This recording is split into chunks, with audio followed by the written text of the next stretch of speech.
என்ன பண்ணுறாரு, ஒரு முடிவு பண்ணுறாரு. கண்டிப்பாக வந்து சிங்கிளாக இருந்தால் மட்டும்தான் வந்து காவேரி சேர முடியும் நிவின் கூட. அதனால் வந்து ராகினியோட ரூட் வந்து கிளியர் ஆனால் மட்டும்தான் நிவின் வந்து கரெக்டாக வந்து தனியாக இருப்பார். அப்போ வந்து காவேரி வந்து இங்கேருந்து போகும்போது நிவினை ஈஸியாக கல்யாணம் பண்ணிக்கலாம் அப்படின்னு சொல்லிட்டு யோசிக்கிறாரு. உடனே போயிட்டு எனக்கு இந்த கல்யாணத்தில் சம்மதம், எனக்கு எந்த பிரச்சனையும் கிடையாது, ஆக வேண்டிய வேலையை பாருங்கன்னு சொல்லிடுறாரு. அதை கேட்டு வந்து அதிர்ச்சி அடைகிறாங்க நம்ம காவேரி. தாத்தாவும் அதிர்ச்சி அடையாரு. பார்த்தியா விஜயே சொல்லிட்டான், இவ சொல்கிறதுக்கு என்ன இருக்குது அப்படின்னு சொல்லிட்டு செமையாக டென்ஷனாக வந்து அன்பரசு உடனே வந்து ஆக வேண்டிய ஏற்பாடை பண்ணுங்கள், முதல்ல நிச்சயதார்த்தத்துக்கு நாள் குடிக்கணும்ப்பா, அந்த வேலையெல்லாம் இருக்குது, ராதா வா அப்படின்னு சொன்னோன்னே ராதா ஒன்றும் தெரியாமல் முடிக்கிறாங்க. என்ன விஜய் திடீர்னு சம்மதிச்சிட்டான் அப்படின்னு சொல்லிட்டு யோசிக்கிறாங்க. வீட்டில் எல்லாருமே யோசிச்சுட்டு இருக்காங்க. இந்த சூழலில் காவேரி செமையாக டென்ஷன் ஆகிறாங்க. விஜய் கிட்ட போய் கேட்குறாங்க, ஏன் இப்படி சொன்னீங்க, எதுக்காக இவ்வளோ பண்ணீங்க அப்படின்னு சொல்லி கேட்டோன்னே, இங்கே பாரு எல்லாம் உனக்காக தான் பண்ணேன், நீ வந்து இங்கேருந்து கிளம்பும் போது நீ தனியாக இருக்கக்கூடாது, உன் வாழ்க்கையை பற்றி யோசிக்கணும் இல்லையா, எனக்கு இவங்க யாரை பற்றியும் கவலை இல்லை காவேரி, உன்னை பற்றி தான் கவலை அதிகமாக இருக்குது அப்படின்னோடனே அதிர்ச்சி அடைகிறாங்க காவேரி. இது நல்லதுக்கு நினைக்கிறதா, நான் என்ன நினைக்கிறது எனக்கு ஒன்றுமே புரியலையே அப்படின்னு சொல்லிட்டு யோசிக்கிறாங்க.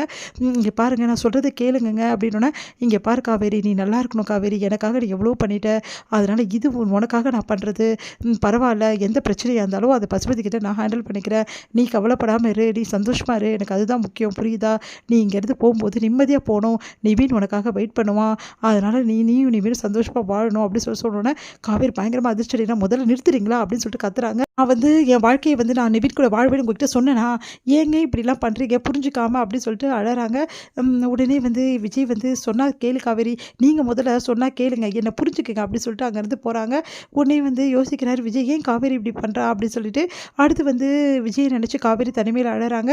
ஏன் விஜய் என்னை புரிஞ்சிக்கவே மாட்டேங்கிறீங்க, என் மனசில் நிவின் இல்லை விஜய், சொன்னால் கேளுங்க, நீங்கள் தான் என் மனசு ஃபுல்லாக இருக்கீங்க, அதை நான் உங்ககிட்ட எப்படி நான் சொல்லுவேன் அப்படின்னு சொல்லிட்டு அழுதுட்ருக்காங்க. இங்கே வந்து என்ன பண்ணுறாங்கன்னா, நம்ம வந்து நிவினும் அதுக்கப்புறம் யமுனாவும் வந்து ரெஸ்டாரண்ட்டுக்கு சாப்பிட போகிறாங்க. அங்கே வந்து உனக்கு என்னென்ன பிடிக்குமோ வாங்கிக்கோ, சாப்பிடு, நல்லா சாப்பிடு அப்படின்னு சொல்கிறாரு. சாப்பிட்டுட்ருக்காங்க. இங்கே பாருங்கள் என் மேலே எவ்வளோ அன்பாக இருக்கீங்க நீங்கள், உண்மையிலே வந்து எனக்கு சந்தோஷமாக இருக்குது, இப்போ தான் நிம்மதியாக இருக்குது அப்படின்னு சொல்கிறாங்க. இதுதான் வேணும், இந்த மாதிரி நிம்மதியாக இருக்கணும், எந்த பிரச்சனையும் தலைமையில தூக்கி போட்டுக்காது, வீட்டு பிரச்சனையை பெரியவங்க பார்த்துப்பாங்க, நீ வந்து ஃப்ரீயாக இருக்கணும், மைண்டு நல்லா படி, கலெக்டர் ஆகணும்னு ஆசைப்பட்டால கலெக்டர் ஆகும், உனக்கு தேவையான உதவிகளை நாங்கள் செய்யறதுக்கு தயாராக இருக்கேன், சரி காலம் ஃபுல்லாக எனக்கு துணையாக இருப்பீங்களா, கண்டிப்பாக இருப்பேன், என்னை கல்யாணம் பண்ணிப்பீங்களா அப்படின்னு சொல்லிட்டு கேட்டோன்னே அதிர்ச்சி அடைகிறாரு.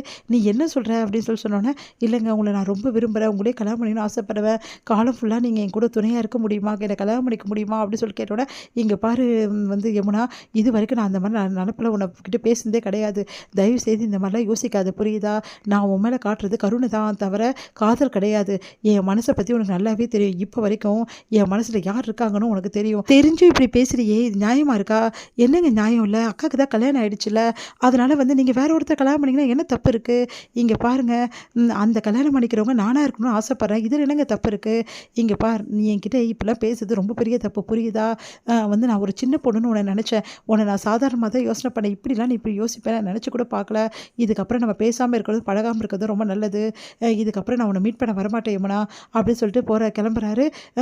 நிவி நான் சொல்கிறத கேளுங்க, சொல்கிறதுக்கு எதுவுமே கிடையாது, என் மனசில் இப்போவும் சரி எப்போவுமே சரி காவேரி தான் இருப்பா, அந்த இடத்த நான் யாருக்குமே தரமாட்டேன் புரியுதா அப்படின்னு சொல்லிட்டு போனோன்னே குழப்பம் அடைகிறாங்க யமுனா.